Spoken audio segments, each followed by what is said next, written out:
Hello, friends. Namaste. Good morning or good evening, everyone. This is Lavanya. I live in Australia. So I'll be the host for this session with divine blessings of Dr. Brahmashi Subhash Patriji and Swarnamala Patriji. So let us start our today's session. So I would like you to welcome back to the Divine Breath YouTube channel, ESSM Australia, initiative of Pyramid Spiritual Society movement. Please do subscribe the Divine Breath YouTube channel.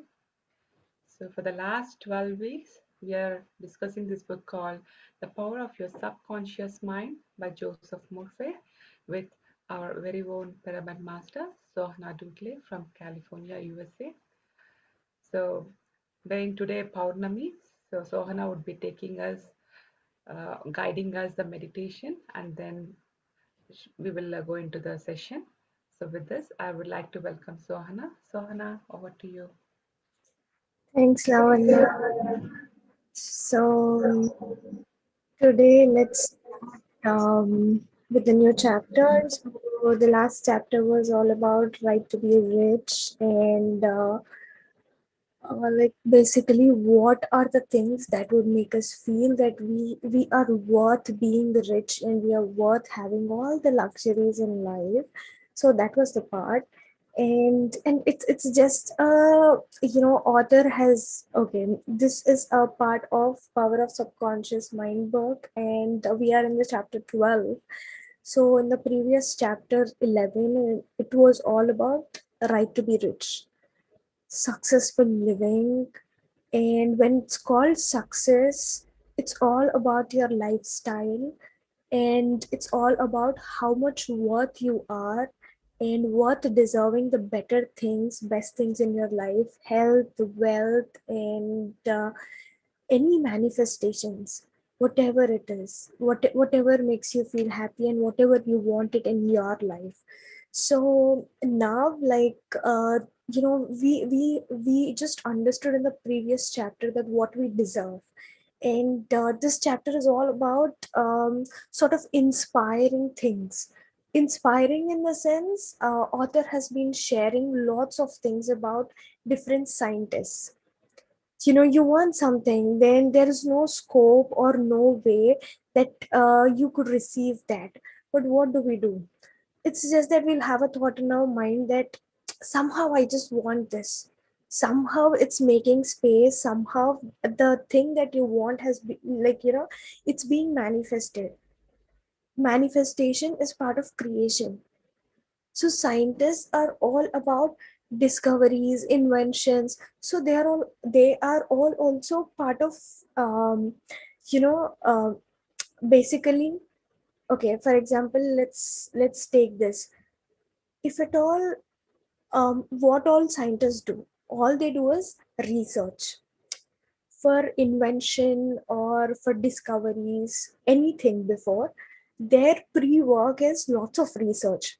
So in the process or in that journey, all they need is lots of faith, lots of determination that yes, their theory is valid and they are going to prove it with lots of logical reasoning maybe, or scientific proofs. So like that, every scientist, like, author was trying to explain that every scientist had that power of you know subconscious mind, which has been utilized. Every scientist used their subconscious mind in order to prove their theories. So for example, there are many scientists, especially Einstein, and this author was more concentrating on Nikola Tesla, and who is my favorite scientist. So Nikola Tesla, we all know this car, famous car, Tesla brand. So it was named after him. So Nikola Tesla is a very great scientist, where his inventions were completely part of electric or electrical. So if you just go through many YouTube videos, you know what are his theories. But here, all we need is how did he stay on that path, or how did he manifest all of those inventions? Because there are no discoveries. All he did was inventions. He just found them, or he invented those theories and just passed it on. And that's something that we are using in every day. This electricity and the energy or power that we consume from different sources, uh, you know different energy sources. So it's all about their inventions. And here, let's not much focus on their inventions, but let's focus on their journey towards their success, and what helped them to succeed and to be a scientist, a successful scientist, not a failure. Because scientist is not a small thing. Except Nikola Tesla, there are many scientists who ended up just proving or inventing only one thing in their life. Throughout their life, they have been doing lots of research, but ended up only with one proof or one invention or one discovery. There are people, there are only some people like Nikola Tesla, but who had multiple inventions and multiple discovery. So here, Nikola Tesla, if you go through his life, if you can see, invention is something which had never been there, and they are trying to connect the dots. So based on what they are connecting the dots, it's there something that true hunch, within themselves, that which is always telling them that yes, this is possible, that's why this is happening. Most of the time we will have that in our mind. I know the reason behind this, why this is happening. Somewhere we'll have that pinching point within us that yes, this is the point. So just the way even he had that. So when he was having it, he never ignored it. He just went on with the same passion, on believing what? Only his subconscious mind power. He never consciously realized that it's subconscious mind power, but eventually it was just that he was using, because there was no, what all logically he was trying to prove. It took so much time for him to prove that. Lots of research, lots of everything. But before all of these years, when he initially started that research process, in this invention, the initial days itself, he had that strong answers or strong sounds within himself saying that it's already proven there. Before the theories that he proved it logically or scientifically, he already had it in his mind, that he proved it already. His subconscious mind proved it.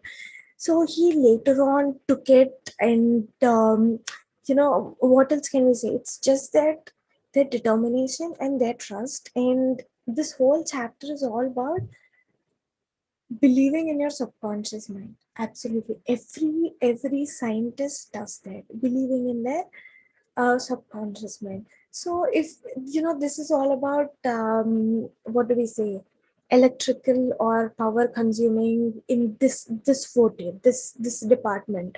So now if we talk about, what do we say, archaeologist scientists, or these people uh, who does lots of excavation, who does work with the rocks and fossils and minerals. So with these people, there are many things that their mind already knew. So that's the reason they go on to the right spot, and they start digging. And most of the time people don't believe, but it's just reincarnations, right? So people, what they have done in their many previous lifetimes past, that they used to figure it out now in that form. So like, every person, okay, for example, if we take an example of something, that I have a habit of writing, somebody will have a habit of painting, so somebody will have a habit of sculpting. So everybody had one or the other significance. For me personally, what all I love is, I really love to keep idols or beautiful statues that can really make me feel that something that I am really believing it's truly there. For example, I actually really love Gautam Buddha, like, so much. So it's not just that I only love him or I only love his theory, but not that. It's just that I really embrace that silence and lots of calm in his subject. It's so good. And in the initial stages, when I heard about Gautam Buddha from Patriji or from different masters, they always told about, like, Gautam Buddha. He is a very great philosopher and he's a very good meditator. This is how they used to tell me, and I was like, okay, why not give it a try about Gautam Buddha? Then I had a book called The Essence of Enlightenment. It was by the author was Rohio Okawa. So I just started reading that book. It was like maybe my initial days of book reading. So that book had very simple language, like easy concepts, easy formula, just Buddha's theories and all the Buddhist things. Like, we have maybe in the Bible some verses, and in the Quran some verses, Bhagavad Gita some verses, like that. That book was all about Mahayana, like what Mahayana covers, and completely the insight and summary kind of thing. I was reading that book very interestingly. I really loved, maybe I really liked it, but I was not satisfied. I was not believing. For me, it was just a feel good part. So I was like, okay, it's nice, then I can read it. Then I just started reading it. But the true, I mean, once I started reading it, in the, somewhere in the middle of the book, I saw some lines by author saying that Gautam Buddha always taught people to remain silent in any situation. Be calm. Do not act. Do not react or do not respond. Just be an observer. That is what Anapanasati is. So all he was maintaining that, and he wanted everybody to do that. But the author's narration was that I got so mad looking at that. Then I just threw book away, and I was like, "What is this author trying to explain?" And what is like? How did Gautam Buddha even say that? Because before Gautam Buddha, he was a king. Because I used to hear a lot stories about Maharaja, Chhatrapati Shivaji, or Ashoka Chakravarti. Then I knew kings are so rebel and they're like that. Then how can this person say to be very calm? And that was a horrible thing for me. And I'm like, I'm not doing this, and this is making me very weak. I threw that book away. But I used to use those points for reference because my mom used to do curriculum for her little. She owns a school, and I mean, one of the school is all about pre-primary daycare students. So all of those babies, they'll not have much syllabus to be covered. So it's all about something creative activity. So she used to read all of those and make some creative activities out of all. So then I used to help her with that. That's the only reason I used to read those simple books, so that I can make it easy for her. After so long time, maybe after a year, I just found a book, that too on Instagram, saying that the Buddha's wife. Oh my god, the way the author just narrated the book, and the initial pages, the lines that really caught me were, um, author says that Yashodhara said that till now what all you have heard about Gautam Buddha is all from his followers, is all from his devotees. But now I'm going to give you a new insight about Gautam Buddha, because I am also a follower of Gautam Buddha, but before that I was a wife of Siddhartha. So let me talk about Siddhartha, and that's how she started.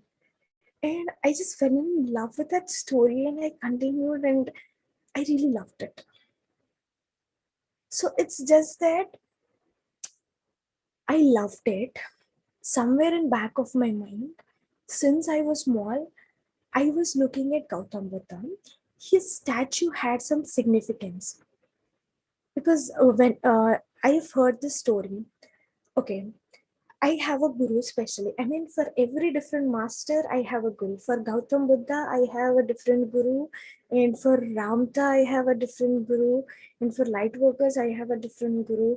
Out of all is Patriji, but after Patriji also, I have separate gurus. I mean, who is completely into Gautam Buddha, and I used to just listen to their preachings and all. So there was a guru for me about Gautam Buddha. I mean, I approached many monks regarding the significance of those statues or archaeology behind it. I'm just taking this example because I'm so good on Buddha's concept. So, in that archaeology, what actually happened was one incident was there was a statue that they found in deep forest somewhere, to the forest department, that under a tree a branch they just found a Buddha statue, maybe in the shape of a rock, and they just got that, they preserved it, and after so long they wanted to keep that in museum. So they took it to the museum, they just did all the redoing things, everything they did. When it's ready, they got into the museum, and before that they had to test all of that. So what mineral it is, to write the specifications of that particular product. So when they were testing that, they actually found Buddha's skeleton in that. So from then, it's very auspicious for them. They actually, all the Buddha followers, they just think or they just follow that every Buddha statue is still alive. It's like still Buddha is there in that statue, though it can be wooden pop or whatever you take, so it's still there. That's how they believe. And the other example was, I was talking about one of my guru, right? I just some time back. So that guru is like not absolutely guru, but I can say that a best teacher maybe, because he is not from the old school or not from the all of these. He's a doctor, and I met him when I was in BTech third year, maybe. Yeah, BTech third year to fourth year in between. A person that who actually, I actually started walking in the path of Buddha. He gave me that what do we say, that essence or what the subject is, but still it's just a feel good, because when we are with lots of thoughts and everything, mind is so much perplexed or occupied, we need something that soothes us. So Gautam Buddha's words were like very soothing to me, and I was like, okay, this is so good. I was like that. But the my person, his name is Srinivas Reddy sir. So he is a doctor. So he actually loved all the Buddha concepts. Then what he did was, he is an Ayurvedic doctor. He does that, and in the part time he travels to all the Buddhist countries and go do lots of research, because there are many articles that in the Thailand or Vietnam, in many different countries, all many Buddhist communities or organizations have requested him to write articles on Buddha or Buddha significance. So one day I was just on call with him for one of my previous sessions. I wanted him to be a guest speaker. So I was asking him that, can you please come and explain about Gautam Buddha's essence? And because that whole session, 10-day session, the name was Conversation with Buddha. So the whole significance was that. So all the 10 speakers came and everybody were totally connected in following Buddha's concepts. So I was asking him, and every time he talks to me, he really shares something good, something new that I've never heard. So I used to really love listening to him. And it's like every time whatever he says, I don't know, like he's not my friend, he is like a teacher and a well-wisher. So I'm like, I just talk to him when it's really needed. But every time when he sends a random forward message or a good quotation or a good message, and it was very apt related to my current situation, and it used to be a solution.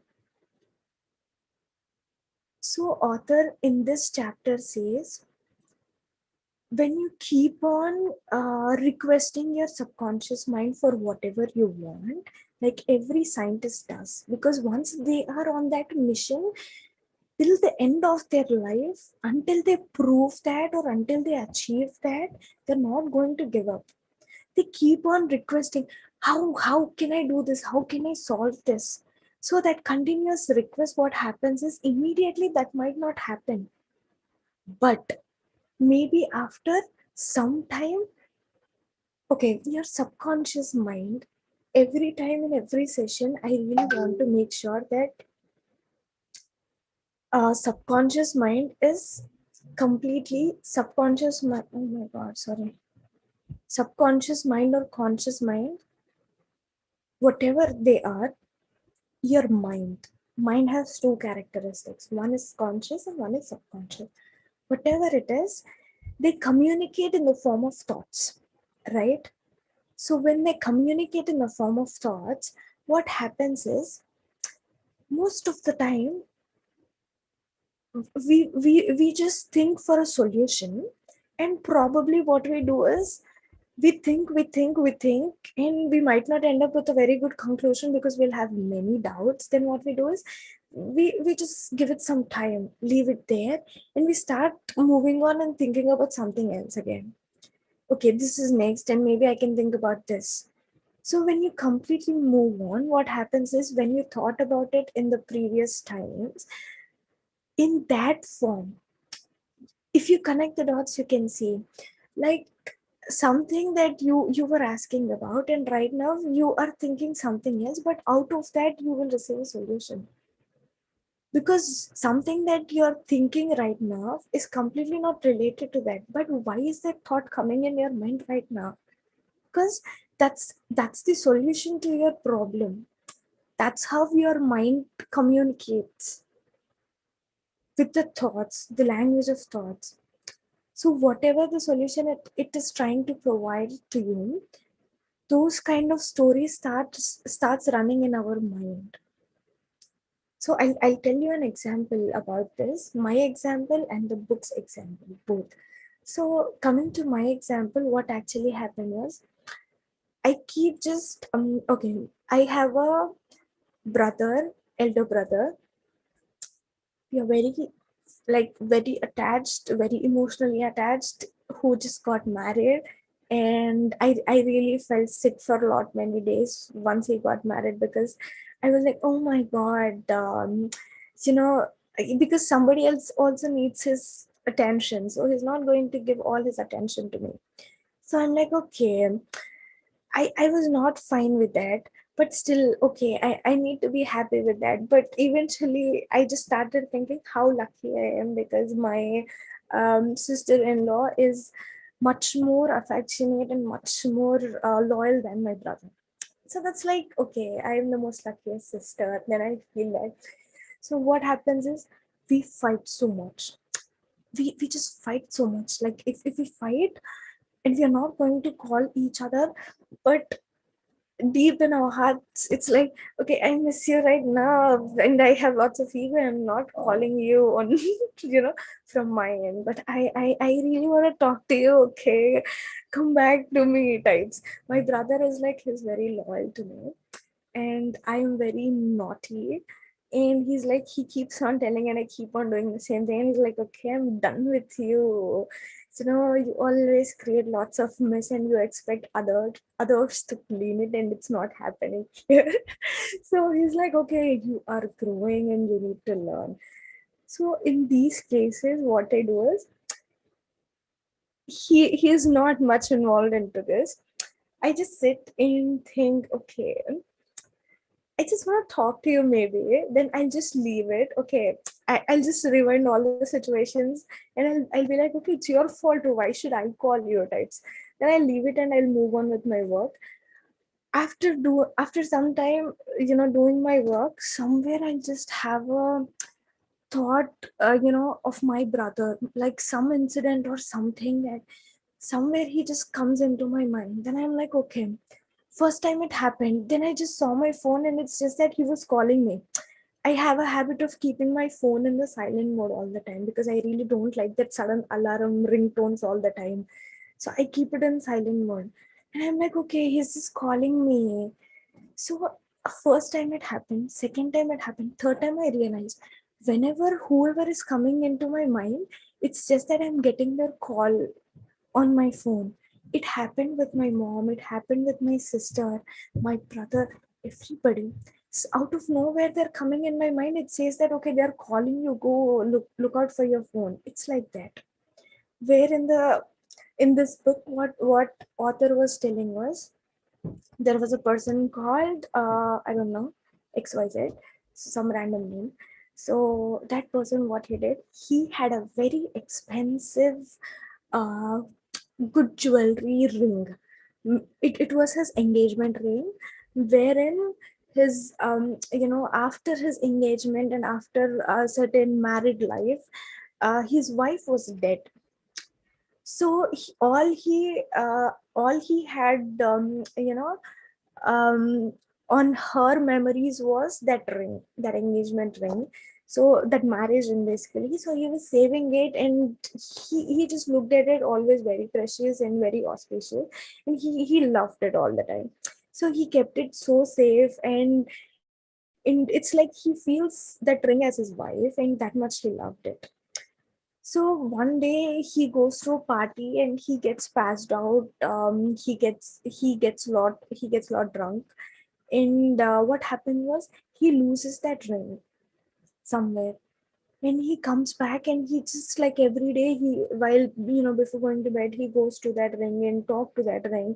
And the same way he'll go to that that closet and look for the ring. He'll not find it. It's like, oh my god, where did I lose it? So all of a sudden what he will do was, the next thing that he got to do was go to his bed. He looked everywhere, he didn't find it, and it's night. So what he can do, he just had to rest. So he'll go to his bed, and he couldn't sleep with that in mind. Then what he thinks was, oh my god, I need my ring. Where are you? This kind of talk he does it with his subconscious mind. He doesn't know that he's talking to subconscious mind, but he just talks to himself. Okay, where are you? I need this ring right now. Then how do I get it? Help me get this. Somebody help me. And this is how he, he actually releases these kind of sentences or these kind of words, I can say, and that's how author said there. Then he sleeps with all of these thoughts, and next day morning he wakes up. The moment again he on the bed, after he woke up, he starts realizing that okay, his ring was missing and he was searching it last night and he couldn't find it. When that situation came up in his mind, somewhere he had that hunch in himself saying that ask robot. Ask robot. Robot was a person in the sense, okay, maybe his neighbor's son who was who was like 13 years or 14 years old. So he completely had no idea. He will find that ring in the lawn, so he will pick up that ring and he will just go put on his study table. Because the 13-year-old boy doesn't know what to do with that, and he doesn't know how much worth it is. He thinks that it's just a random jewel. Yeah, he just keeps it there. Then the next day morning, after he heard that all of that hunch, he'll just go to the next door and call Robert. That Robert, have you seen anything this kind of jewelry? Then he immediately gets that ring and give it to him, saying that I found it on the lawn. And it's just that how hard you believe, and if you really want to see all of its power, try doing it before you go to bed. So that's the whole point in here. So okay, I will summarize in the PPT in some time. So what all you do is, with sleeping, or your subconscious mind is the greatest tool for manifestation. So whenever before you go to bed, all you can do is sorry. So all you can do is just ask for what you want. Okay, this is a very good example. Maybe I can say most of the time, when I was living with my when I was living in apartments, 2 years, the last 2 years, I was living alone. So I just had four walls, and it was all COVID time, the whole lockdown, and the phase was new to everybody, so nobody knew what to do, and that was the phase absolutely when I started reading lots of books. So I used to read many books, like I couldn't stop that thirst. I just started reading multiple books at a time. One book, and I used to just put that bookmark there and go to the other book and another book, because it's all connection. Okay, this author says this, and that's connection to again this point and this author. Then I used to make my own map there. Okay, this is how this functioning is happening within ourselves. So yes, so what happens is, it's not just that you follow one book, one author consistently. It's just that enlightenment is all the process of self-realization. You take all the inputs and you should realize and you should feel that yes, this is true. And I'll tell you something. Most of the time, what happens is, when I am in a social circle or when I am among people, I see a lot of people with lot many faces or lot many shades. Maybe I don't know. I don't call it smart.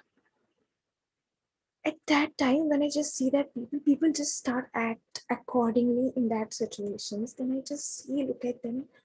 Oh my God, you're losing lots of life. Because I was like that.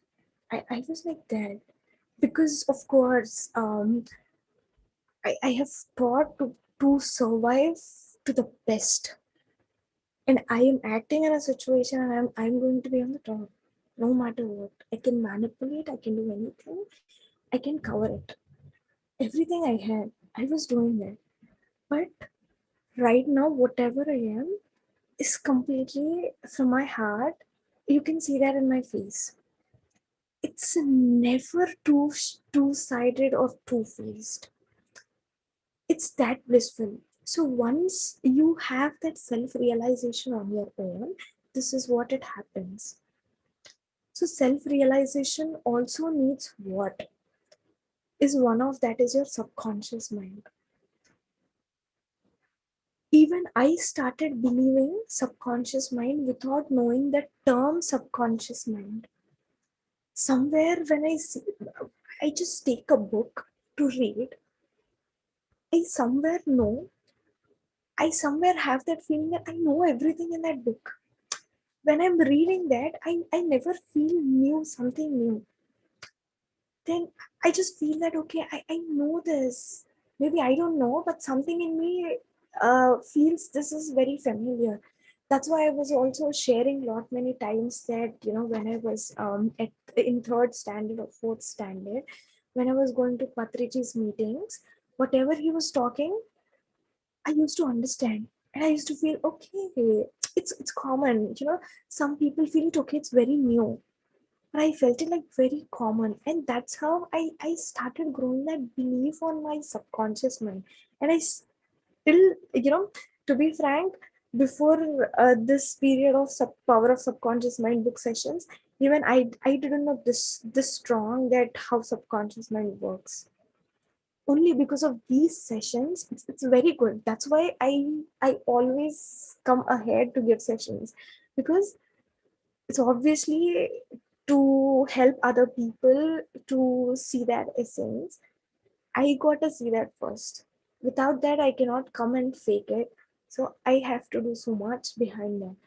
But reading that, oh my God, I just started feeling there is so much that I have been ignoring and cannot do that, because the author will just give you a tools for miracles. Just make your life so miraculous that as can it is given, as can it is given. But all you gotta do is keep working on your subconscious mind. If you want your subconscious mind to serve you, All you should do is start believing in it. Most of the time, that's the only thing that is stopping us. So let's see, because this chapter really has very less points, so I wanted to cover this, and we actually missed the point about archaeologists. So most of the archaeologists, what they do is they find all the rocks, fossils, everything, and what they do is when they are finding all of those, they will find some scientific proofs out of it, like scientific things that can prove its specifications or its properties, that what that mineral can do and what are its properties, all of this. So when they are doing all of that, everything is part of this universe. When everything is this part of this universe, then how did they know that these minerals are very useful for this existence or for this human survival on this planet?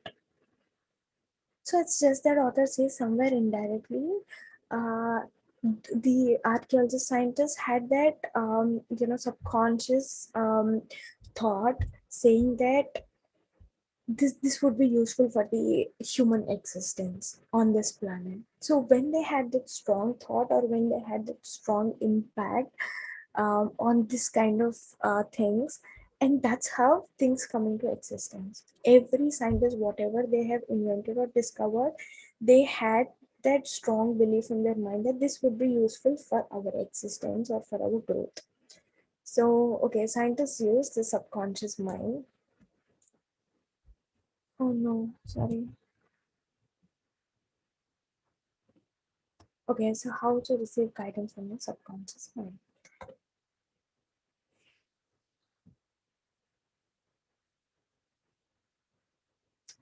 When you have what you term a difficult decision to make, or when you fail to see the solution to your problem, begin at once to think constructively about it. So it's just that when there is a situation like this, difficult decision, or to make, or or when you fail to see the solution to your problem, then what an author is trying to tell us, how good it feels when you have the perfect solution for your problem.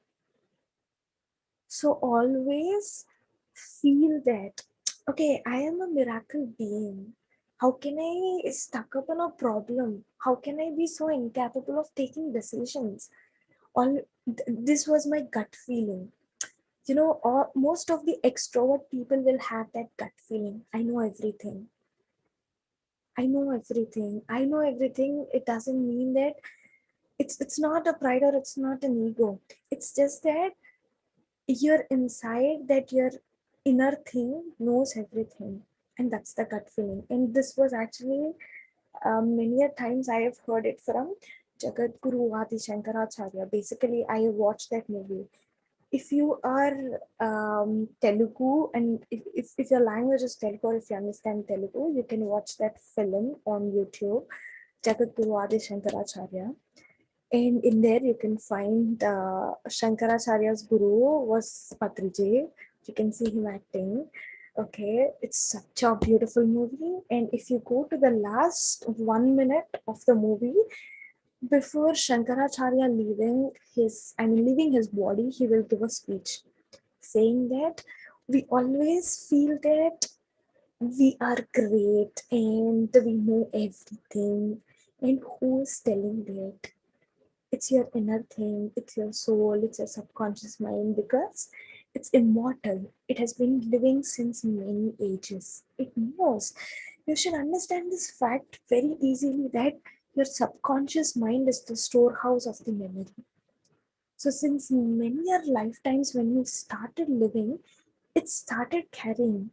You're living and it's carrying. Both are happening.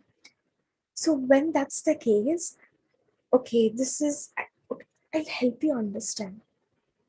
This is part of subject called new energy, but it's maybe important here for you to have a good understanding about it. When you are living since many ages, many lives, why don't you remember it? Your subconscious mind knows it, but why don't we consciously remember it?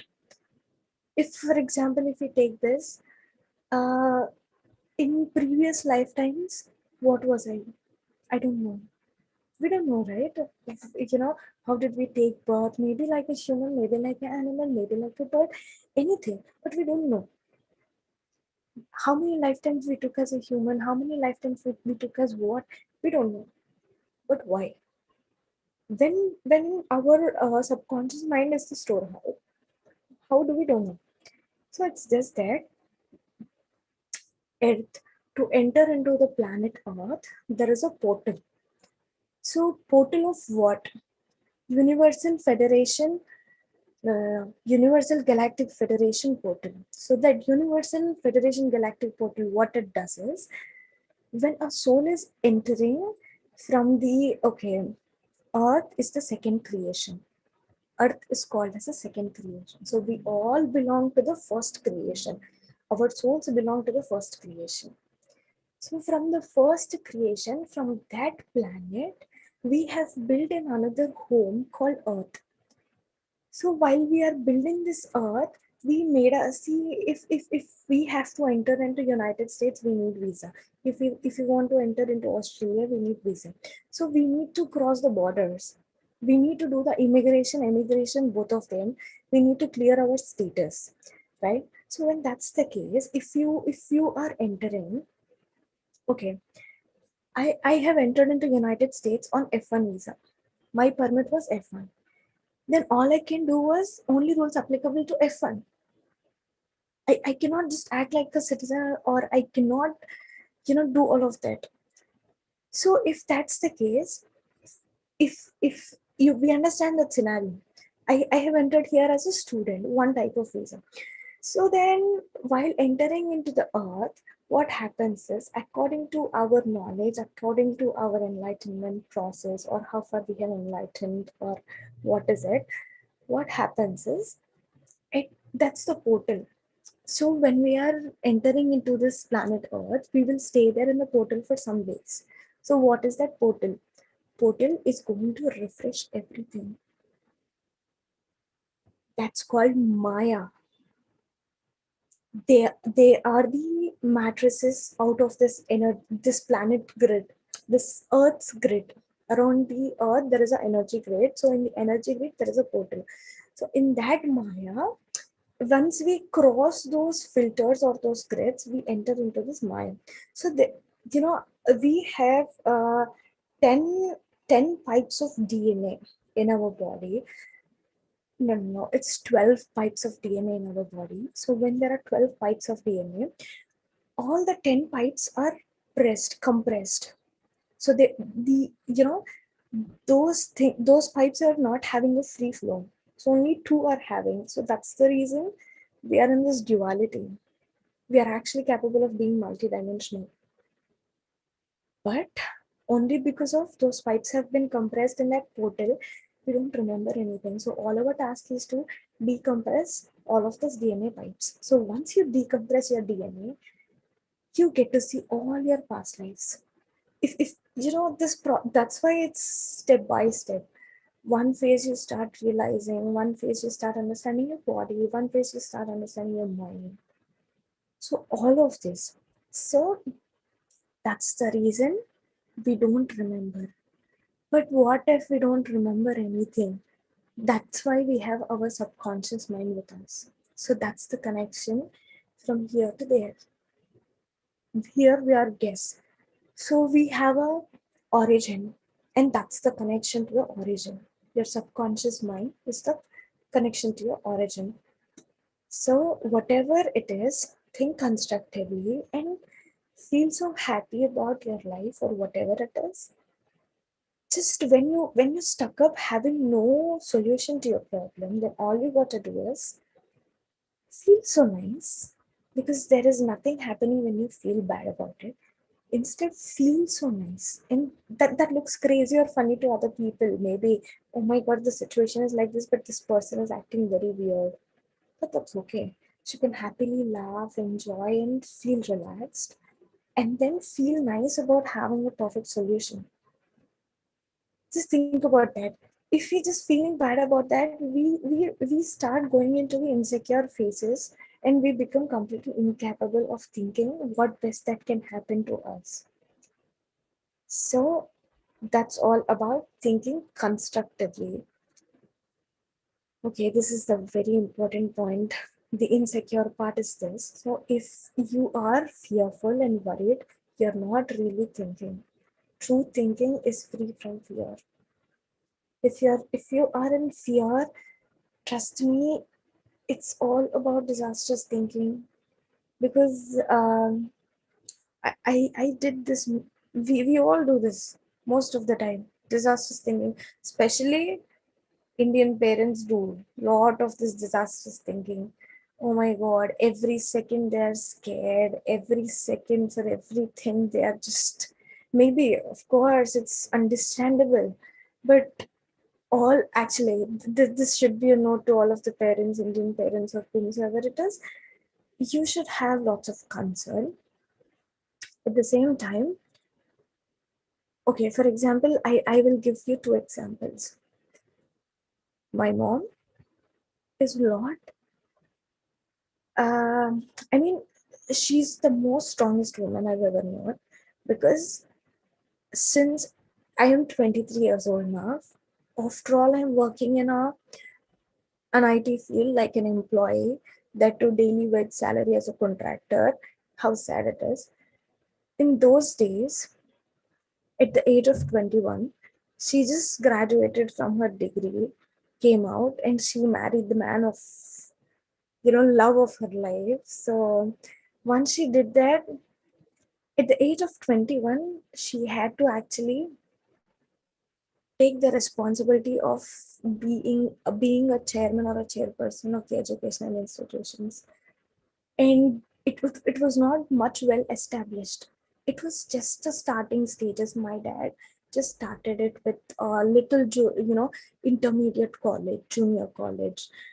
I mean, he was about to become, he was in the process of doing his, studying his doctor thingy because it's so long studying. So when he had time or breaks in between, what he used to do was he used to go to junior colleges and teach there, like junior lecturers. He used to teach their botany subject.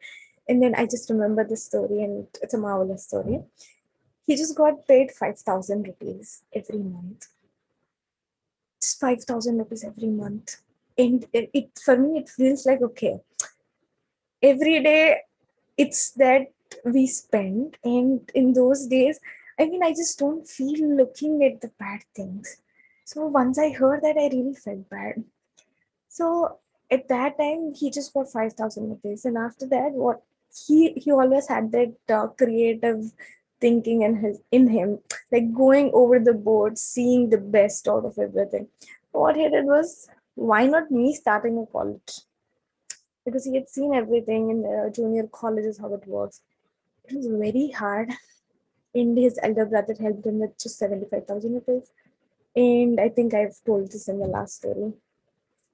Out of all of this, the greatest part was my mom's, because at the age of 21, she had two kids and she was dealing with hundreds of kids every day. At the age of 23, I'm doing nothing, absolutely nothing in whatever she did. But coming to my situation, she's very scared. She deals hundreds of kids every day. Coming to me, coming to my brother, trust me, till I was 20-year-old, till I was in BTech fourth year, if I just go out for 1 hour, I used to get almost 10 calls from her. Where are you? Where are you? What are you doing? When are you coming home? Then my friends used to just say that you just came. All you did was answering your calls and you left. What did you just do and why did you just come? And that was my situation all the time. Just very, very scared out of everything. And she never, every mother, they never want their kids to be in the worst situations, awkward situations, or they don't want their kids to suffer. Wherein I treat Patriji as a spiritual parent, a guru. His way of his way of teaching or his way of thing was completely different. All he did was just pushing, okay, go into this world, see the most awkward situations, go with lots of suffering, and see how best you can deal with all of those. Trust me, I mean, I I I used to hold lot of identity. Maybe because of my parents or something like that, I held a lot of identity. That built lots of pride and ego in me. With that pride and ego, for everything I used to think in a fearful way. Because I don't want it to go wrong always. Because if it's go wrong and I cannot face the society, and all I wanted was right. And at the same time, I had no enough knowledge because I have never seen the worst. Now I can say I've seen the worst, I've seen the best, and I know what it is. And I just can travel whichever way I want. But trust me, the phase before the self-realization, the fearful thing, I almost had anxiety and panic attacks. Thinking disastrous and disastrous and disastrous. And most of the people who just started their spiritual journey also will happen. I had this breakthrough when I started knowing about the subject called new energy. It's just a eye opener. I just started realizing, okay, we are all super beings, we are all energy beings, and trust me, on this planet Earth, somebody is walking this way, somebody is walking this way, and maybe, maybe I used to see these kind of memes saying that maybe we are in an experimental world of some other aliens. And it's like, oh my God, how crazy is this? It's like, okay, we think see, on this planet, when we go to the layman and say, you know what, this is all Maya, and there is something else called soul in you, and there is something called energy. And it's, are you mad? What are you talking? They feel this is all Maya. And people completely ignore that fact that we are in somebody else's dreaming or somebody else's experimental phase. And this is all is Maya, not that. And those things, oh my God, like 1 to 2 months, I was like, what's actually happening? I really didn't feel like doing anything unless and until I had a good conclusion to this. Because I don't know, whatever I do, I used to think maybe is this the right thing that I should do, or maybe I should not do. Like that I did nothing. I was just scared, like so much. But end of the day, all I had was gutful, subconscious belief, that gut thing that I know everything. This actually happened and worked for me in a lot of the exams. When I went to the exam with a lot of fear, absolutely I failed in board exams or in semester exams. To some of the exams, I used to just meditate for 30 minutes. I hardly used to complete only half of the subject or syllabus. I used to meditate. Somewhere in gut, I used to have that. I cleared the subject. It's done. That's it. I used to go to exam. I never saw that question before, or I have never read that question before. But it's just Patriji says your enlightenment is common sense. In physics, chemistry, I used to sit there and think like a scientist, and I used to write a theory there. And I used to write it absolutely what that scientist had did or what that law is. And that's the most magical part. That strong belief you need to have, that I always have that, I am a special being and I'm a lucky being. I have that miraculous power. My life is marvelous. Just think all good things about you. That's okay. Leave it, whatever other people think or whatever you might have acted or whatever the situations are. It's just everybody's learning phase. That's okay. Ignore it and think how best you are, how lucky, how beautiful you are. Then that's the phase when you start thinking free from your fear. If you keep, if you be in the fearful stages, you cannot see the best in you. Have that freedom. Make yourself free from all of the strings that you have made out of your stories. So then okay, this is the step-by-step process. Okay, I'll tell you something. Quiet the mind, still the body. This was, before coming to the session yesterday night, I was reading this chapter. I had an Instagram account. So if you know how Instagram account looks, in Instagram bio, I always kept that quiet the mind, clean the soul. And after seeing this, I was much surprised. And I have never, because I had that auto writing stuff, so I used to just write my own writings. This is how it happens. Okay, how hard you believe, that strong it works. And when quiet the mind, still the body, tell the body to relax. This is what Gautam Buddha said all the time. Tell the body to relax. When do you feel the much relaxed? I need an answer for this. When do you feel much relaxed? It's only the time when you can feel your breath. When you feel your breath, that's why people say take deep breaths when you're much frustrated or when you're much in rage or something like that. People say take some deep breaths. It's just that's the form of the true or purified form of your body to be relaxed or to get relaxed. So it has to obey you. Make good friendship with your body. Talk to yourself. It has no volition, initiative, or self-conscious intelligence. Okay, basically it has no volition, but initiative or self-conscious intelligence. Your body doesn't have all of these. Who has all of these is your subconscious mind or your mind, one characteristic of your mind, which is sharing with the other characteristic of your mind. So, okay, your body is emotional disk, is an emotional disk which records your belief and impression. This is very true. So, mobilize your attention. Okay, in the first chapter, yeah, maybe in the first or second chapter, author says that, okay, sorry, not in this book, but this is related to that, sorry.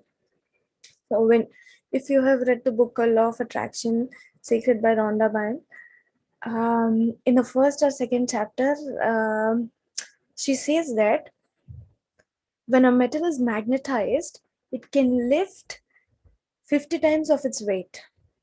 If the metal is not magnetized, it cannot even lift a feather.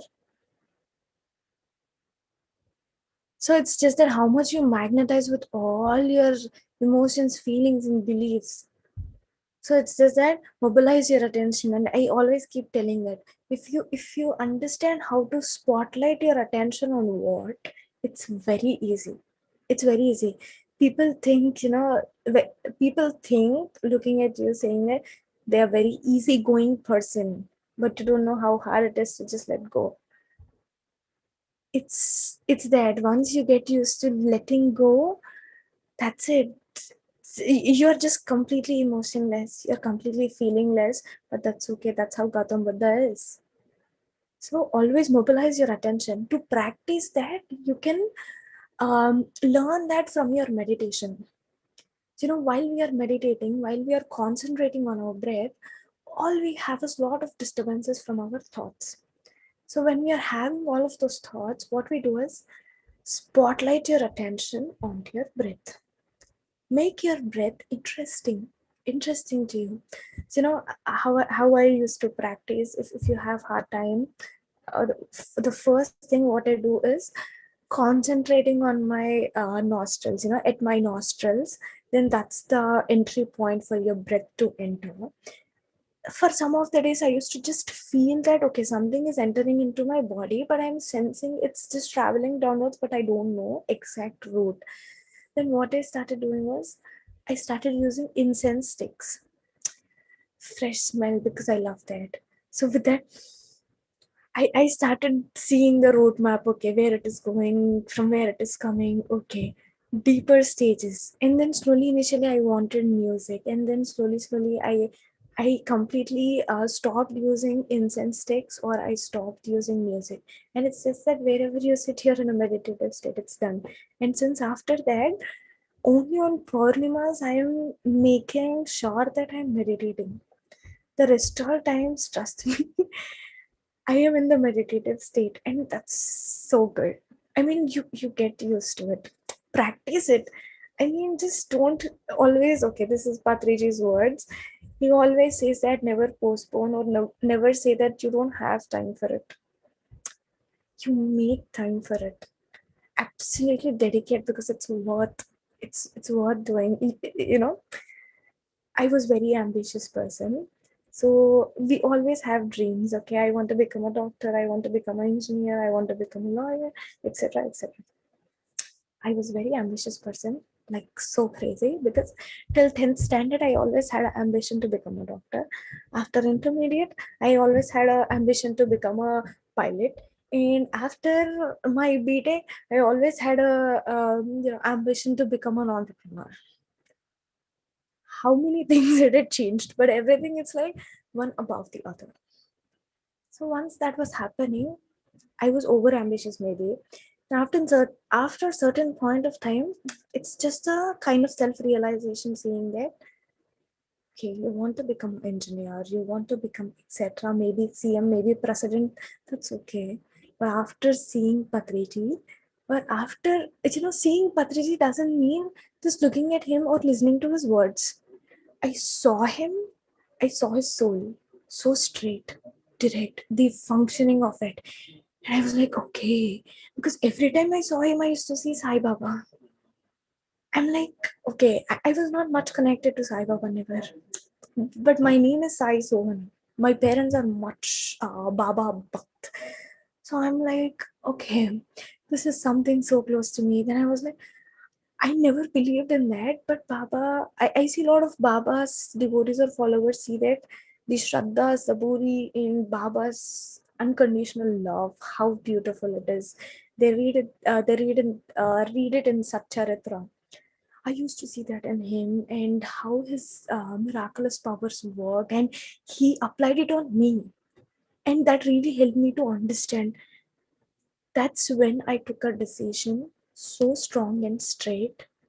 Not CM, not president. I am becoming God like him. And I am meditating whatever it takes, because I want my life just the way I should ask and I should get it. That's it. That was the whole motto. And I always had this very strange goal or ambition within me, that I want to become immortal. Because to be frank, I was very scared of death. I was very scared of old age, and every day I just lived in the lots of fear, thinking of that my parents become old after some days. That's a very weird thing. Then I always think that why only Gautam Buddha I'm so much learning from. After everything, then I realized it's the same story, because even he had all these kinds of fear, that he was scared of old age, he was scared of death, because still almost 29 years of his age he didn't know what death is, or what old age is, what suffering is, and how does it look. So it was just the same. In that phases, I mean, once you just take that motive or motivation, trust me, you will actually see the powers of it working. Unless and until it's just things happening fluke or fake, that's it. Maybe it's just a random shot. So focus on your thought on the solution to the problem. This is the second one. So first, what you do, mobilize your attention and focus only on the solution to your problem. Then try to solve it with your conscious mind. First, try to solve it with your conscious mind. Think how happy you would be about the perfect solution. Sense the feeling you would have if the perfect answer were yours now. Like, what if you had the perfect solution, and see how beautiful you feel about it? I mean, not beautiful, how confident in living your life. Once you have the perfect solution, you understand that okay, you're living your life consciously, because you understand that you haven't missed anything in all of this journey. You're observing, or driving your life into whichever direction you want. So when all of this is right, then you see there is nothing missing. So obviously you'll have the perfect solution. So for, okay, people who believe in subconscious mind, people who believe in all of this, no matter what, they're sleeping, they're walking, they're running, their subconscious mind is active. It's working already. So though they miss lots of things in their life, but still they'll have the perfect answer. So that's how it works. Sense the feeling that you would have if the perfect answer were yours now. So let your mind play with mood in a relaxed way. Mind should be relaxed. When will your mind be relaxed? Trust me. After, I mean, if this point has come here now, so I would definitely tell, if you understand language Telugu, go to PMC USA channel. You will find new energy concepts by Revati Devi Garu or Balakrishna. I mean, all of these masters together, they did a set of sessions. Um, Revati Devi Garu, Balakrishna sir, and Deepthi Nadala madam, and Ramachari sir, all of this Lightworkers team and New Energy team together, they made 8 to 9 videos, so beautiful. Like Revati Devi madam has written that book in Telugu, book called New Energy. In English, it's a creator series, the Tobias, Crimson Circle.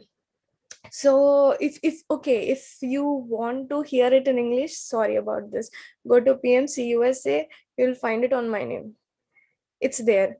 So you can go through that. And the most beautiful concept from then, all my doubts, all my thirst has been completely done. Like, I'm satisfied. Now I know everything, from where I came, what I am doing, where I'm going. It's like that. So once you know everything, the way you, the relaxation you have is absolutely different. You will be never moved by anything. Like Gautam Buddha, you'll be a stoic person. So then drop off to sleep. Then obviously, okay, this is the process before you go to bed. Then drop off to sleep.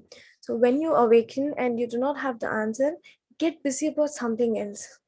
Do not worry. If you keep on worrying, you're pushing a lot many doubts to it. So when you keep moving on, okay, you have asked it, you moved on. It will come when it had to come, right? So probably when you're preoccupied with something else, the answer will come into your mind, like toast pops out in a toaster. Tuck. Yes, I got it. It's like that. So trust me, have lots of excitement in life. You know, 1 year back, I was the person, I had nothing in life except lots of debts. That too, lots of debts, only for spiritual books, only for Buddha statues. So much. All I did was nothing. Chilling in life, reading books, talking to statues, talking to walls, talking to myself, and everybody were just leaving a statement or passing a statement on me saying that, are you even living your life? Like, what are you actually doing? Most of the time people say that you're very responsible on life. You don't know what you're doing. You don't have a goal. Then I used to look at them and laugh. Ha ha ha. You're so goalless. Then I know what am I actually doing, because I know once you are in a lot of responsibilities, it's absolutely not easy. I mean, I am not passing this statement because I see my mom's sister, they both meditate so much. I mean, because of them, meditation, we got introduced to that phase. but they have started it somewhere around in their 40s. So it's like, it's, in 40s, if you start learning now, it's that part is very hard, because you have four responsibilities or all your family, dealing refinement, and when do you have a conclusion? Every time it's stopping in between. Right now I feel, if I start a family, I know what to do. I know how to do it. I'm like, okay, I'm a cool player. It's that good. So that's why I always encourage, if you're right now in this moment, just get into this, know everything. Then once you're done, it's a cakewalk. For example, for this, I mean, I was much even inspired by my mom's younger sister. When she was 16-year-old, she started meditating. She's none other than Pratima Deepthi, in PMC USA. She's JDDP, Inner Journey, guided meditation, everything, etc., etc. She's doing so good. So she is the actual person that who actually started meditating. Then it moved on to my mom and my mom's elder sister. Then my, what do we say, my aunt, huh? My mom's younger sister, Pratima Deepthi. So she's like, she started meditating since 16-year-old. Everything she manifested in her life, it's a miraculous story. It's just a high bar growth. Everything, if you just see her, you will see the excitement that I have it in me. The same excitement you'll have it in her. It's just the same way. You ask, you get it. She's also like that. You want it, sit, meditate till you get it. That's it. Nothing else, nothing doing, just thinking all the good things that you're getting out of it.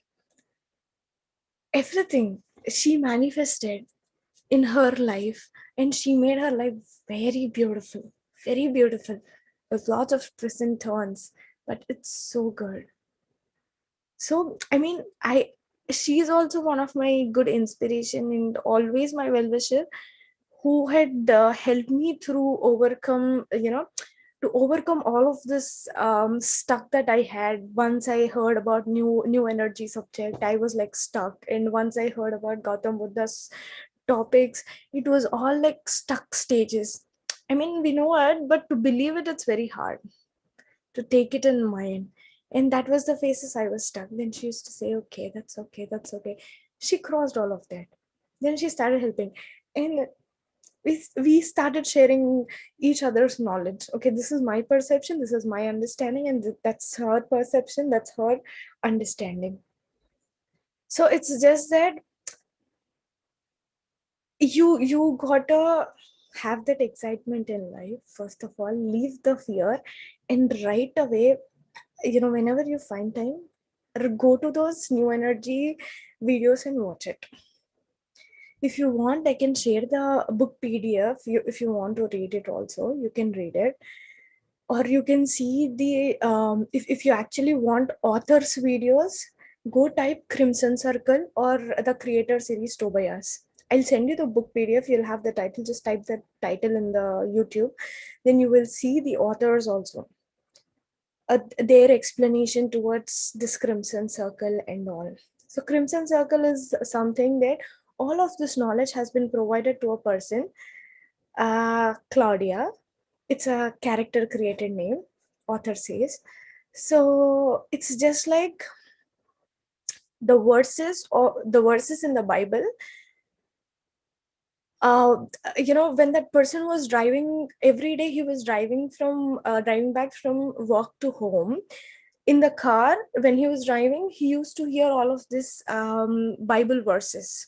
That's all this new energy subject. The Bible has the best understanding and the best knowledge. And that's what I've realized after that. So Bible has the chapter called Crimson Circle. So what happens is, when Claudia is talking all the time, there is a circle that has been formed, energy circle, that's called Crimson Circle. This is all part of Lightworkers. Okay, Lightworkers is the most amazing team. It's so good because all they do is they just sit and meditate, elevate the energies to this existence. We consume energy, we release a lot of waste energy, negative energy. We shout, we fight, lot of difference in opinions and everything. They light workers are the people who are refining this energy. Before this energy goes to the portal, light workers are responsible, taking that responsibility to refine it. Always energy transforms from one form to the other form. You release lots of negative energy, they sit and meditate, they transform it into positive energy before sending it to the portal. That's how it works. So if you want to even look into it, you can also see Lightworkers. PMC is so good that they have established very good Lightworkers team. Especially Allah Bakshu sir is very good. If you want to hear about Ramdas stories, that's also okay. These all stories are like miraculous stories. You enjoy it while you listen to it or read it. That helps you have that excitement, and that actually makes you believe that yes, this is these kind of miraculous things are possible to work or possible to happen. So remember that subconscious mind has determined the success and wonderful achievements of all the great scientific workers. And we know that. By giving your conscious attention and devotion, okay, attention, devotion, very important words. Devotion to the solution of a perplexing problem, your subconscious mind gathers all the necessary information and presents it full blown to the conscious mind. We get it right? Okay, so what happens is attention and devotion to the solution of the perplexing problems. Your subconscious mind gathers all the necessary information and presents it blown to your conscious mind. So, for example, um, okay, so you want to join in a college. You have your you have your scorecards. I mean, you know your requirements, everything. Then what you do is you match it with set of universities that you want to choose, and set of ambitious universities, set of moderate universities, set of easy universities. We give it try in all the directions, right? So just the way your subconscious mind, what it does is it matches to all of it. Okay, this might work, maybe this might work, maybe this might work. All of it will be provided to your conscious mind. That's how we have multiple thoughts, multiple solutions. Maybe it can work in this way, maybe it can work in this way. That's how it works. Your conscious mind will understand, oh, maybe that is all your subconscious mind is giving it to your conscious mind. Then once you're feeling it, it's already there in your conscious mind. So from conscious mind, you want to push it forward. This is just like client server. Okay, client is requesting for something to the server, server should respond back to the client. So now server has provided some information to the client. Client has requested some information. I have this problem that has been sent by client to server. Then server gathers all the information and present it to the client. Then what does client does is choose the best out of it. Shopping, Amazon Prime. If you go to Amazon Prime, you go type there the best winter clothes. Then it will give you all of those. Then you choose the best one. So just like that. That's how your conscious, subconscious mind works. You choose it, then what you do, you should send back to, you should confirm it to Amazon that I want this. You should confirm the order, place the order. Choose the best decision, place it in your subconscious mind. I am working on this, I am standing on this. That's how your subconscious mind will manifest, start manifesting into this reality. So you do not always get the answer over. This is very important, okay? Your subconscious mind, all you got to do is lots of patience. Trust me, instead taking some wrong decisions, ending up and wasting lots of time, it's okay to have some patience before taking a decision or before taking a step. So you do not always get the answers overnight. Keep on turning your request over to your subconscious mind until the day breaks and shadow flee away. Okay, Amazon Prime, all the shopping carts, Facebook, everything, they're all machines. They're all man made. That's why they are absolute perfect. They work so good with no errors. This is man who made it. So obviously, once you request it, it's not going to listen. They have their own pattern. Keep on requesting till you get that. That's it. Keep on. I mean, like small kids says that I want that toy. I want that toy. I want that toy. The same way, like as if you feel like you're dying right after this if you don't get it. I mean, I personally have that. I want it. I just want it. I cannot wait. I'm like, okay, tell me what I can do. I will just do it. Have that thrilling thing, have that excitement. Just only look for it. That's it. So keep on requesting to your subconscious mind until the day breaks and shadow flee away. I mean, day and night. You gotta keep on doing that. But okay, but I can suggest keep on doing that, but maybe have deep breaths before and after. Because see, always remember, there are some laws that we always have to keep in mind. See, I read lots of books, I hear lots of gurus. I have certain principles always I remember it in my mind. Energy flows from one form to the other form. By chance, I am a human too. If somebody does something that I really don't like, or really opposing my energy or my aura, I can handle that, but initially I get pissed off. Just if I slip one negative intention or one negative thought, I really don't want the other person to hurt, because what you give, you get. And again, it's going to come back to me. So what I do is, if I just slip it, immediately I'll just stop there. I'll I'll just change that statement or change that intention, opinion, whatever it is, into completely positive. So once you change that, you have changed that negative to positive. So obviously you're pushing out to the positive, because we know subconscious mind, until and unless you do lots of practice, it's not going to work so easy. So you just slipped it once, but you make sure you got a. Sometimes it will work because we released it with emotion, anger, aggression. So it might work.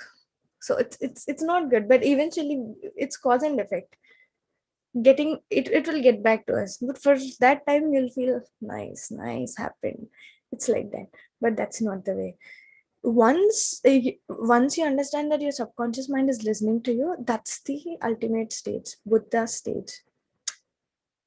At that stage, all you think about the wellness and well-being and growth and evolution of this reality. You never think about negative. You will just stay away from negativity. That's it. Okay, so I'll tell you how it works. So what happened was, 2019 I graduated from my masters.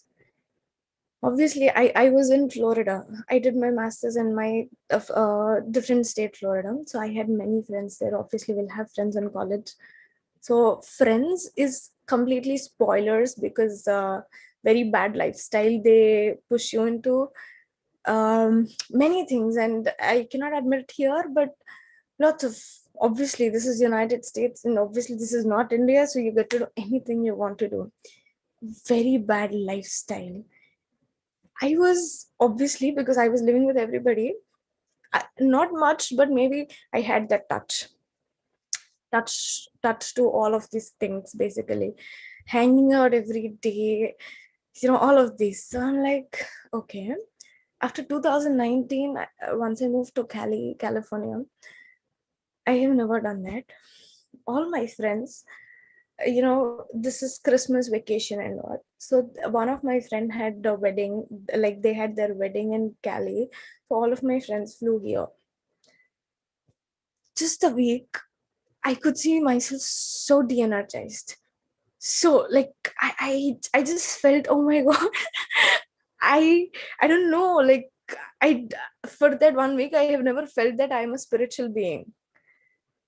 And then I just realized, like, what's the difference between both of that? So that's why what you do is keep on uh, applying your laws. You learn a new law today, so apply it in your life. Obviously you're learning a law today in your life. It's just that it's it's required for you in that situation, in that present moment. That's why you're learning it. So once you learn it, don't just read it and leave it. Start applying, and unless and until you see it's working. Okay, don't worry, I'm a anthophile. I love flowers, so that's why every PPT will have lots of flowers. So you delay the answer by thinking it will take a long time, or that is a major problem. So your subconscious has no problem. It only knows the answer. Okay, once you understand there is lots of delaying in providing solution to you by your subconscious mind. It's just that you're not believing in it. It knows everything. There is your belief is not up to the mark. Trust, right? Trusting every application, Amazon Prime, or if you take Amazon, I'm sorry about this. If you take Amazon, yeah. So Amazon, if you go to those, uh, end-to-end applications, you will have payment modes. So you keep your wallet there, maybe your card, maybe your electronic money there. How it's happening? Based on the rules. So there are some trust rules or trust policies. If we agree to that, see, if you are anonymous, and if I mean in some of the countries this is going to be like this. If you are SSN number, or if your credit score is below like this, so you're not allowed, or you're not allowed to register or have purchases. So it's just on, see, the applications itself are working on trust policy. Now why not human beings? Obviously that's the ground for every human being. So when it's ground for every human being, what you got to do is start believing yourself, start believing your life, start believing this is all Maya, and just stay relaxed in life. Then you will get chance to believe things. That's how it works. If belief is the base here, belief is the root here. You believe it, it will happen. You don't believe it, it's not happening. That's it. You see, you're not still getting answer to your problem. You're not believing up to the mark. So when you have that problem, what you do is take some deep breaths or sit in meditation. Meditation is the best example. If I have very clumsy mind, all I do is just close my eyes. That's it.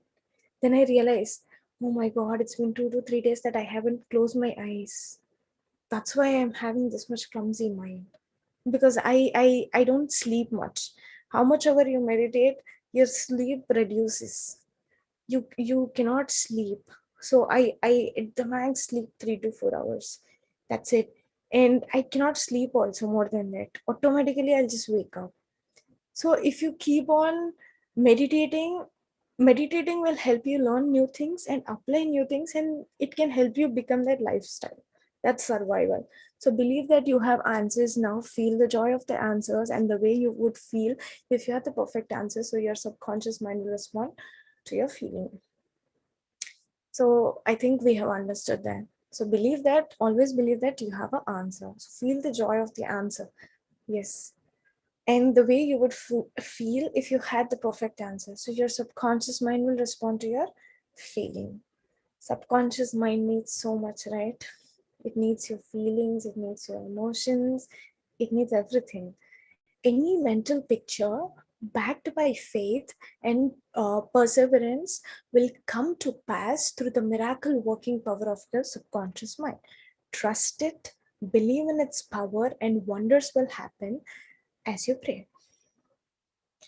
Any mental picture backed by faith and perseverance will come to pass through the miracle working power of your subconscious mind. See what happens with belief. You believe it, then you have faith in it. So whatever you're believing, then that's where your faith lies. What is faith? Once you believe, you expect it to come. You expect it to happen. That's faith. Unwavering belief is your faith. Your belief is not changing, your belief is not wavered. And that's when we call it faith. So trust it, believe in its power, and wonders will happen as you pray.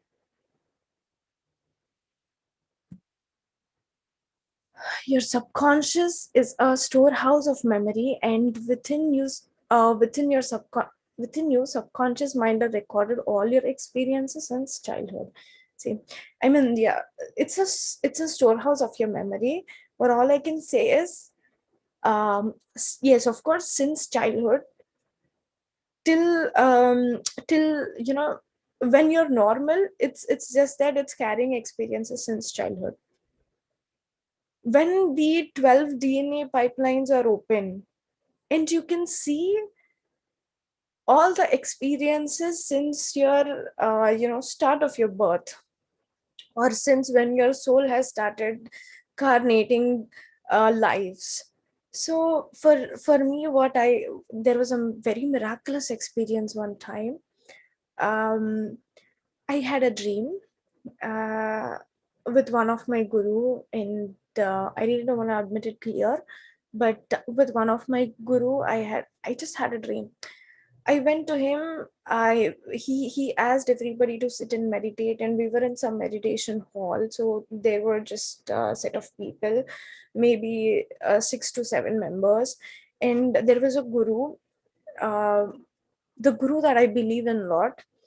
So for me, I feel that he's the right guru, because if at all I'm missing something, he'll be right on time providing me that. That's how we had that. So that time, in my dream, what happened was he asked everybody to meditate just for 5 to 10 minutes. The moment I just opened my eyes, he said, he just looked at me straight in my eyes and asked, "Do you know who are you, or who were you?" And I automatically answered that with a name. Okay, maybe I cannot share it, but with a name. And I really, okay, with a name, saying that I was a Buddhist monk, a female Buddhist monk, and that Buddha's followers and all. So I could see myself wearing a red robe, and with a different face, absolutely, with a different body. And I really love that name. So I really did lots of research, and I proved it. Yes, I really lived. I had one of my past life. And that was, trust me, it's not a live experience, or it's not something in meditation. It was absolutely damn good sleep. I was in a very good deep sleep. Okay, so there are very good theories by our PMC masters on dreams. You can also go through that. You got to validate everything. In order to make your subconscious work in right direction, you need to know where the energy leaks, energy flows. So there are certain ways to understand. So once you are dreaming bad, it says that you are low energized. So if you are dreaming something positive, most of the time we have nightmares, which is to wake up in middle of the nights, all of that. That's only because of de-energizing. There's lots of leak in the sleep. You're sleeping is the restoration process, energy restoration.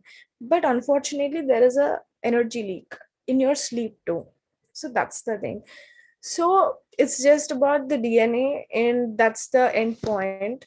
You can go through new energy to understand this much more deeper. So just a second. Scientists meditating on the ancient scrolls, temples, fossils, etc., are able to reconstruct the scenes of the past and make them alive today. Their subconscious minds to their aid. They knew it. It was all there. They knew it. Everything was real and live. and they are making it again alive for us to experience that.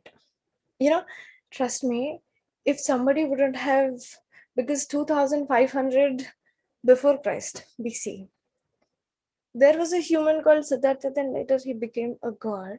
If nobody had a picture of him, nobody had sculpted a statue of him, how would I know? Okay. I used to just see, okay, this is very weird, but I used to just look at his face and, oh my god, how peaceful human being you are. I used to love to that extent. And who would help me with all of those if people wouldn't have done all of these? So it's just that they are helping us, relive all of this. We are reliving all of this which were already there. So everything in this existence or reality, it's just a snowball.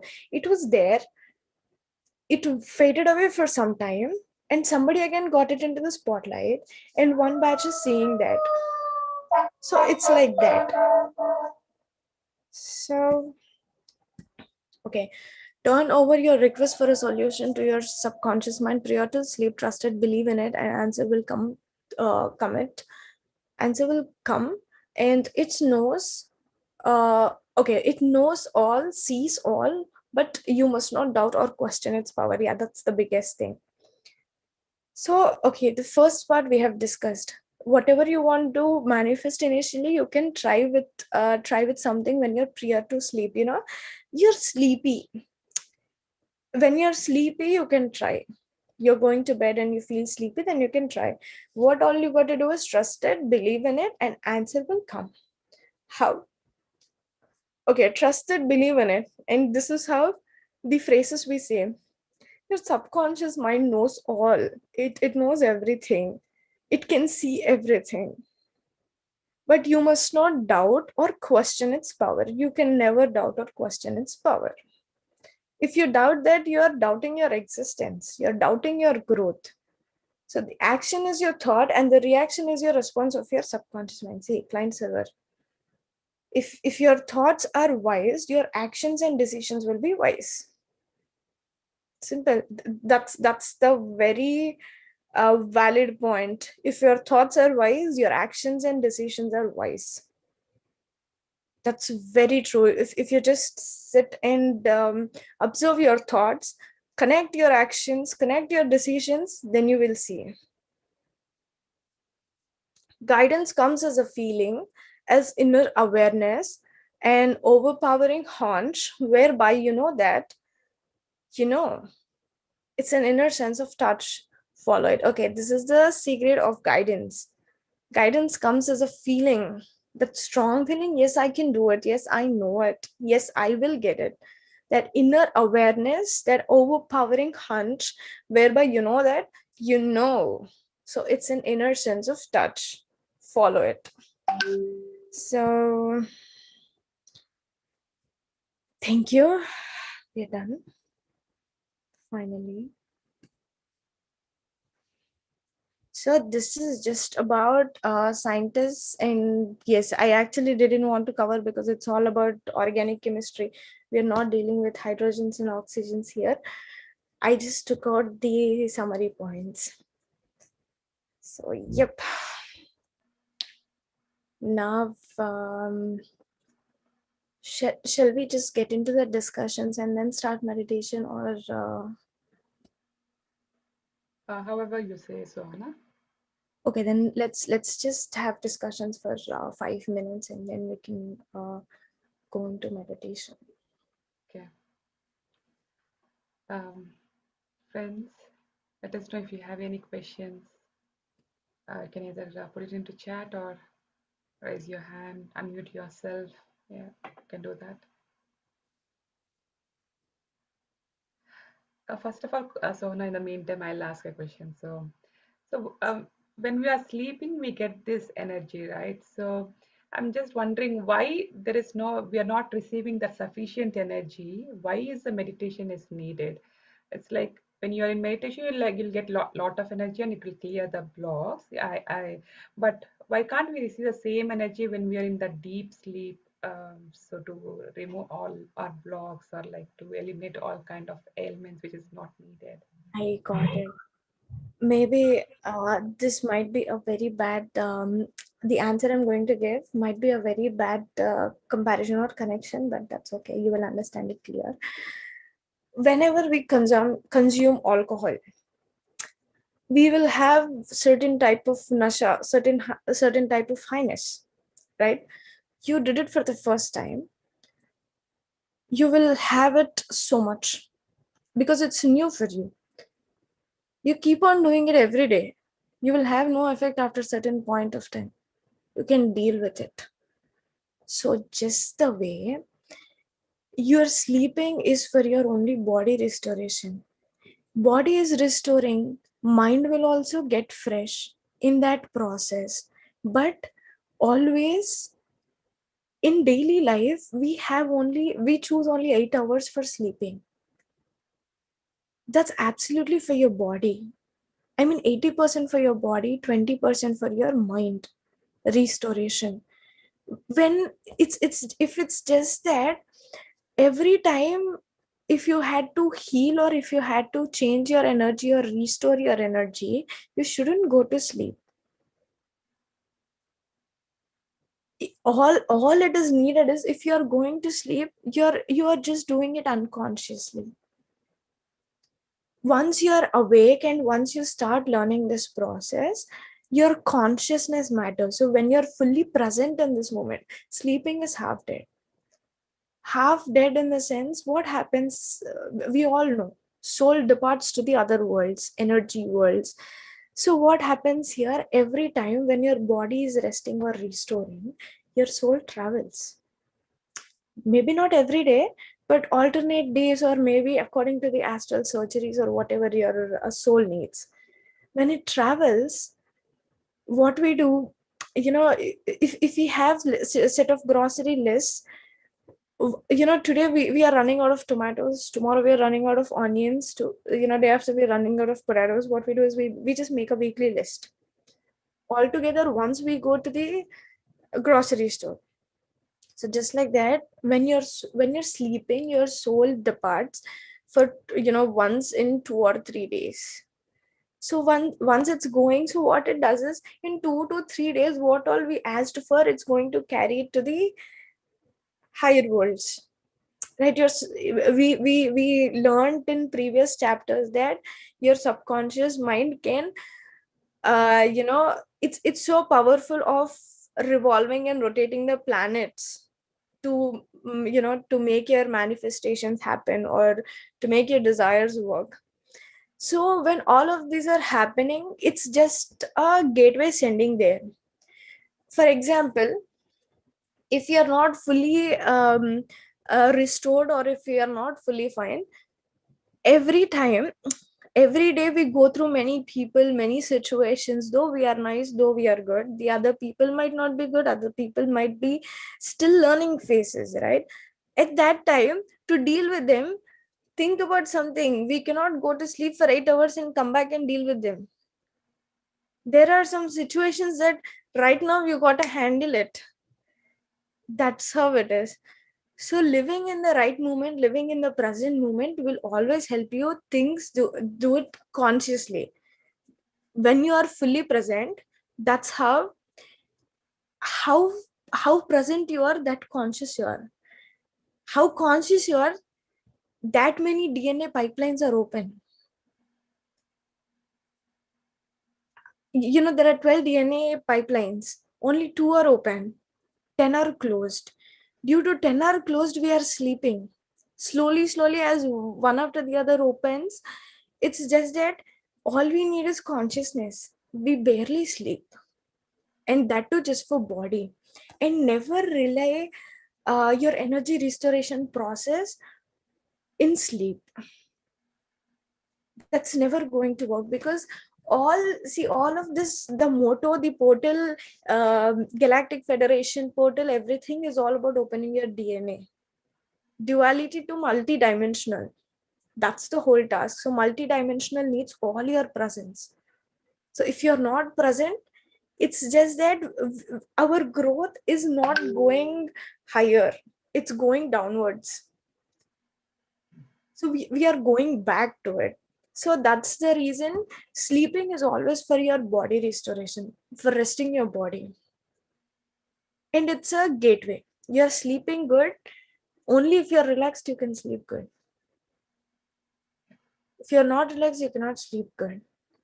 So in that relaxation mode, happily your soul needs to carry all of your desires to the other dimensional worlds and make it manifest. For example, if we just go to a grocery store, maybe every Sunday morning or Saturday morning we go to the grocery store, and morning we don't want to see the cashier being very irritated or something like that. We expect them to be so nice. So just like that, that makes our day. We expect everybody in the morning to be so nice to us. So just the way, every time when you're traveling to the other worlds, you got to be that excited. Okay, today is my day and I'm manifesting everything. Then you got to happily sit there and leave your good desires into this reality or existence. And then you can